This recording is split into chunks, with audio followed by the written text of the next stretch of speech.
in my experience, those CEOs that are my way or the highway don't do so well. So I think continuing to evolve my leadership style to accommodate different team members, so that they didn't always have to do it my way, but they could spread their own wings and do things their way, but still fit in with the team, the culture, and the direction we were going as an organization.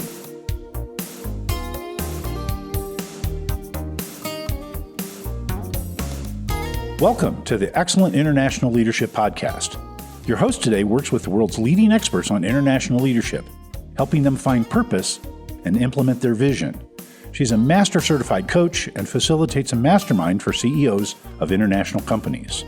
She's the author of 3 books and works with Nestle, Novartis, and even the United Nations. She's especially good at helping executives fast track to the C-suite. Welcome, Dr. Katrina Bruce. Many of us would like to be successful CEOs in turning around companies. So let's ask Richard Haddrill how he made the 3 tech companies he took over as CEO so very successful. What were the ingredients?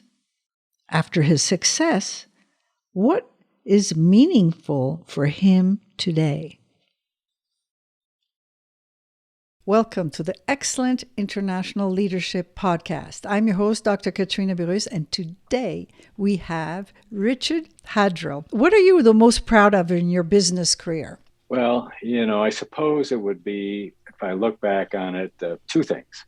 One would be, I think there's some 14 or 15 CEOs out there in the world that worked for me, and in one way or another, I mentored and coached. And I continue to do that in my half-time semi-retired work career. And so that makes me feel really good to watch those people succeed. And the second thing is that, the companies that I was CEO of, 3 in a row, had terrific returns for shareholders, which is what your job is as a CEO. And, a $10,000 investment would have been worth something like $20 million at the end of that run. So it was a very good compounded return for the investors in those 3 companies, and spawned a lot of great leaders for other companies. Wonderful. So what was the biggest challenge to get there? I think it's all about people, right? In terms of building a good team and being a leader. And in my experience, those CEOs that are my way or the highway don't do so well. So I think continuing to evolve my leadership style to accommodate different team members, so that they didn't always have to do it my way, but they could spread their own wings and do things their way, but still fit in with the team, the culture, and the direction we were going as an organization. So I think it was just continuing to evolve my own leadership style to be more flexible on certain points, but still remain true to my core values and my core principles. Mm-hmm. And what were your core values?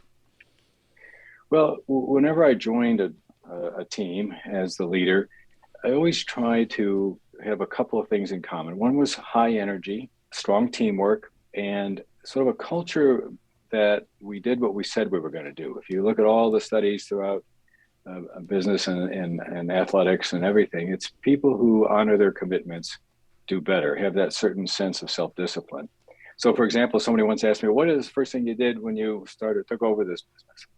I said, well, I started meetings on time and I ended them on time. And it sounded pretty simple, but it's that little cultural thing of we do what we say we're going to do. The meetings from 11 to 12, we're going to do that. And therefore, we say we're going to turn something in at this time. We're going to do this for this customer. We always do it. And that culture combined with high energy and teamwork produces pretty good results and a fun work environment, because you can trust your fellow teammate to do what they say they're going to do. So how do you keep it high energy? Well, a little bit's at the example you set, right? Of how you conduct meetings, what's the time frame you expect things to get done on, how your own work level, how long you allow people to have a meeting with you, for example. Many meetings I would have what I call stand-up meetings, where you get 2 or 3, 4 people together and you make a decision real quick. Don't even sit down and get the coffee out and the notepads, right? So that is just a little cultural thing that creates an energy from the top down that trickles down. The time's important, time's everything. Customers need responsiveness as well. So we try to do the same thing for customers as we do for internal projects. And it really works. It's just about the tone at the top. I see. I see. So, what are your key drivers for shareholder value? Well, I think one thing that is really important is to make financially driven decisions. And that's easier than it really is. It sounds easier than it really is. Because the businesses I ran were technology businesses, but most companies today move at a fast enough pace that your financial goals and plans can't really go on beyond about 3 years. So making decisions today that will drive certain returns within 1, 2, and 3 years and how you can execute against those plans are really the keys to driving shareholder value and not wasting time on initiatives that won't drive that improved profitability or improved revenue growth or improved partnerships. So keeping on track with the goals and making decisions that are driven around finance, even though not everybody's a financial expert, they can understand enough of those principles to make decisions that way. And then again, back to not wasting time, staying focused on the important things, always prioritizing. We go over goals every year, make sure we're prioritizing the important ones and stay focused on the important ones. Yeah. How much do you depend on your team members to help you in that process? Oh, quite a bit. I think to run a bigger organization, you really have to be a collaborative leader versus a command and control leader. Both styles work, but if you get strong people and let them have some say in the strategy, let them have some say in their role and responsibility, you tend to attract and retain better people for the long term, and you get better decisions. I always said if I couldn't convince the board of directors that I was right about something, maybe I wasn't right. Same thing is true with my teammates. If they think we should do it one way and I think another, sometimes I go, okay, try it your way. If it doesn't work, we'll do it my way. And it works well because, you don't bat 1,000, but be clear, no leader, no CEO has all the answers, and their troops are closer to the action than they are. What would you say are other elements that are really important to create a good team? Well, obviously recruiting. One company I was fortunate enough to lead, the founder was really good at recruiting. So it got beyond his management capabilities when I came in, but he had excellent young, high energy talent that would take any mountain we decided to take. So that's very important. And I think many companies don't put quite enough emphasis on that. That saying of hire slow and fire fast is very important. And that brings the second point on the termination, because if you have weak performers, they not only don't get their job done, but they tend to demoralize the other teammates and cause distractions for them. And the hardest thing to do as a leader is to let someone go.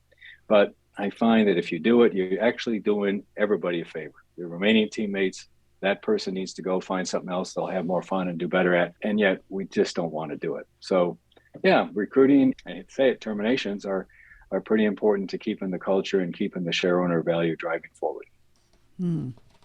Good point. You've had a lot of experience with the companies, buying it and all that. So what happens if you took a company and the culture wasn't really what you wanted to be? So what are the things that you need to think of and do to change the culture?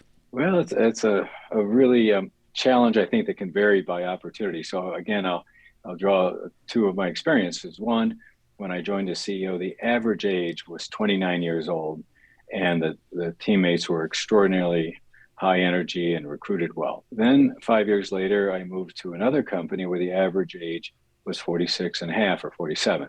And again, we're not supposed to look at age, and we don't, but it's only a benchmark to say the second company was much more entrenched in their culture, much less malleable, much more difficult to change the culture, because it was in a rather incestuous industry where people had been in the industry a long time, and it was people that had been used to doing things a certain way. So there was just a continued blocking and tackling, the old analogy in sports of just the hard work of working those same principles again about high energy, goal focused, customer focused, And I don't know that there was any magic. It just took a lot longer. But once you could get the key leaders to adopt, even though the others were slower to come around, I think they eventually did. But it clearly took 2 years to change that culture versus about 6 months in the first company. So just more of the same, but hard work. Yeah. I see. So you're saying basically if the employees are younger, they're more adaptable and they'll change more quickly. That certainly was my experience. And I think the industry had something to do with it as well. The first company was in supply chain, which was, pretty dynamic industry. The second was in gaming, which, although it sounds like a fun, dynamic industry, the employees in that industry were almost spent their entire career in that industry. So they didn't have as much experience in different types of industries, different businesses to bring to bear and accept change as quickly. They were just used to doing things one way. So, I don't think I used a sledgehammer at the second company, but it was more persistence, persistence, persistence. And probably the hardest thing to change was to get that energy level up to where people really had the responsiveness and the get it done attitude that I was accustomed to in my prior positions. I see.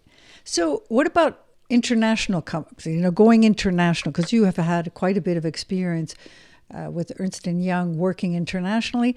So what do you have to consider to integrate different national cultures and also change the corporate culture? Boy, that's certainly varies by country in my experience.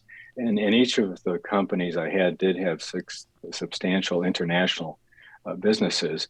I do think one thing that served me well was to focus on being a really, really active listener as I entered new countries or met new teammates overseas.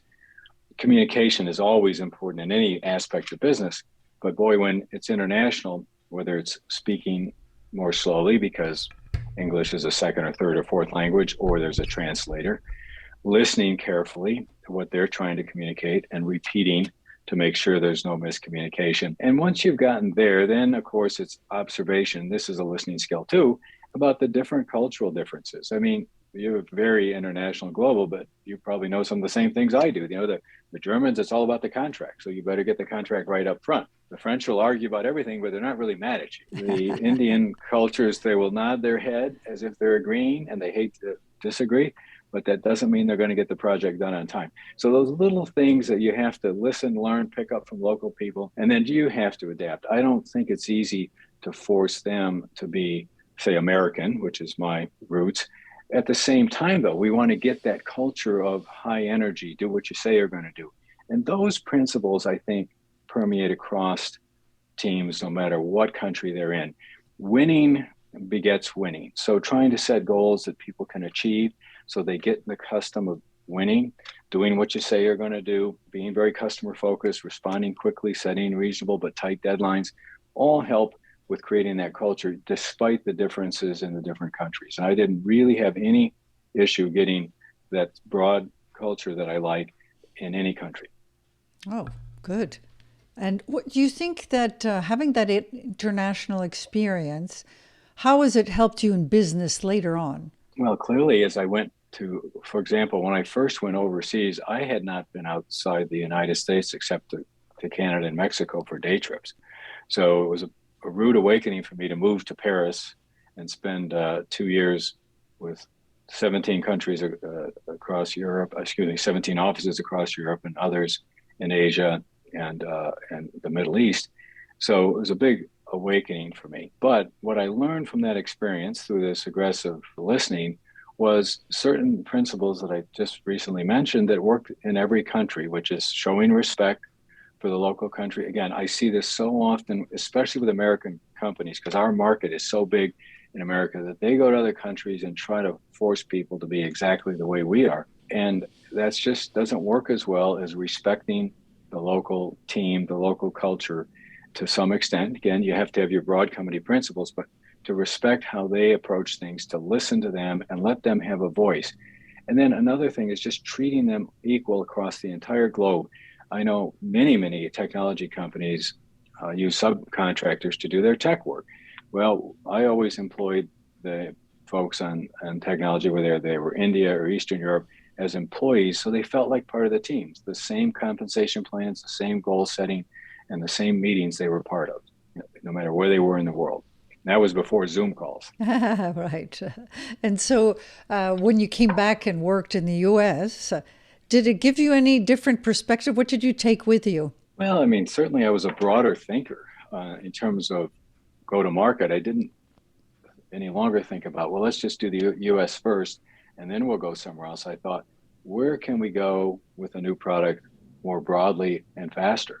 Because it wasn't an unknown to me. It wasn't a fear factor for me.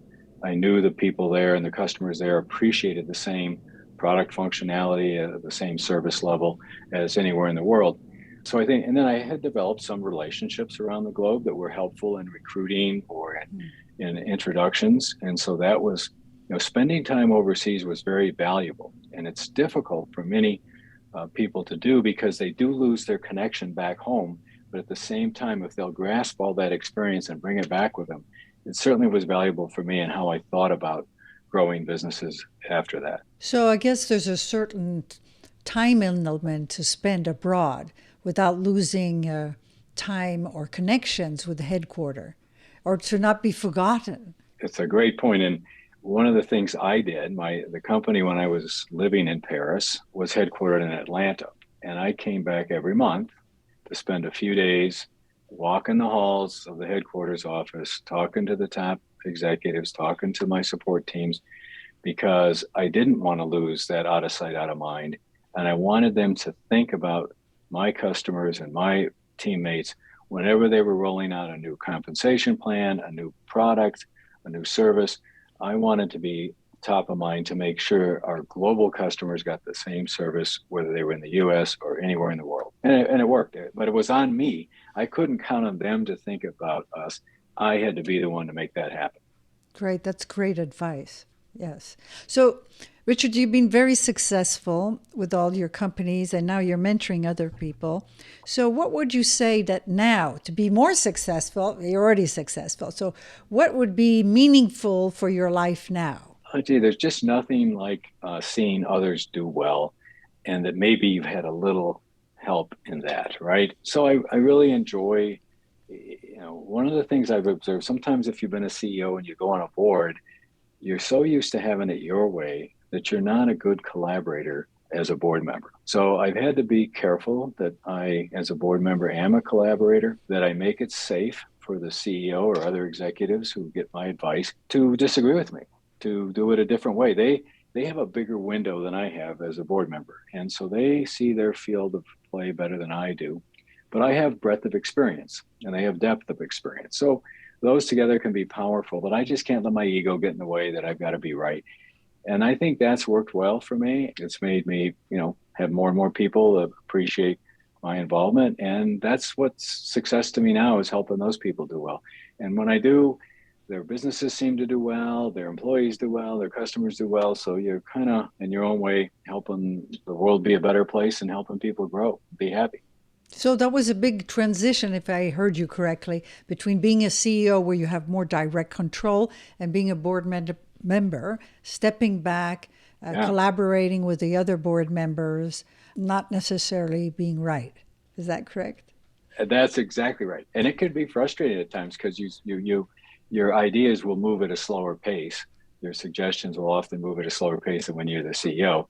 But you just have to accept that's the way it is. And like you say, you can't always be right. Someone once told me, sometimes you have to be right enough to be wrong, which means kind of what you're saying. Just don't push your point so hard, give them the input, let them decide. And most decisions aren't so detrimental that if they make a mistake, you can't change it, right? Right. So if that's a lot of literature says you're allowed to make a mistake because that's a learning process. So hopefully that's correct. Yeah, right. Yeah. So we're coming to the end of our podcast. So I wanted to ask you, what tip would you give to a young leader that really wants to succeed? Well, first of all, get a great coach like Dr. Burris. Oh, of course, flattery will get you everywhere. But it is helpful to have a sounding board, right? And a coach is one great example. Board members can be, but if you're younger, finding people in the organization or outside of the organization that can help you when you've got a challenge. And by the way, people love to help in that way. There's no greater compliment you can give anyone than ask their advice. So even whenever I had a leadership position, I always had a network of people within the organization and outside that I could call on different issues and bounce ideas off of. And I've got one that I've used for 25, 30 years now, and he's 83 years old, and I still call him for advice today. So it's wonderful. You can always get better, right? Great. So where can people get a hold of you? Well, my website is thegroup.com.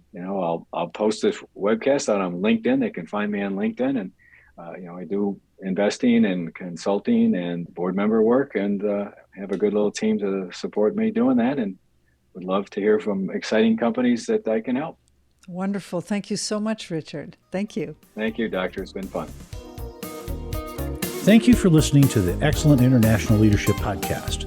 You can subscribe to all future podcasts at excellentexecutivecoaching.com and select podcasts. Join us each Thursday to learn more about the latest trends in leadership techniques and bring your leadership to the next level. To learn more about Dr. Burris's coaching programs and the International Leadership Mastermind, use the contact form at excellentexecutivecoaching.com.